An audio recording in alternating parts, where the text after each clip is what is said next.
आरोपीनं शांत डोक्यानं केलेली हत्या आहे। मुलीला टॉर्चर करण्यात आलं।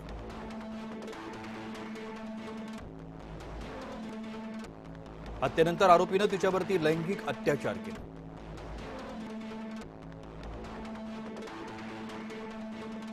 चिमुकलीला जिवंत राहण्याचा कोणताच पर्याय दिला गेला नाही।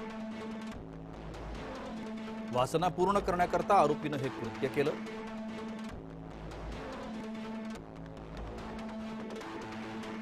पीडित मुलीला 18 जखमा होत्या। मुलीची पॅन्ट तिच्या तोंडात 21 सेंटीमीटर कोंबण्यात आली होती। पुराव्यांनुसार आरोपीनंच कृत्य केल्याचं सिद्ध करण्यासाठीचं हे सगळे पुरावे पुरेसे आहेत। मुलीच्या कुटुंबियांनी जे सहन केलं असेल त्याची कोर्टाला जाणीव आहे। आरोपीला आजन्म कारावासाची शिक्षा ही सुद्धा अपुरीच आहे।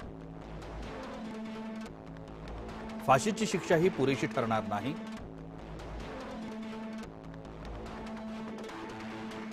कोर्ट आरोपीला फाशीची शिक्षा ठोठावत आहे। आता फासावर चढा असं न्यायाधीशांनी आरोपीला ठणकावलं।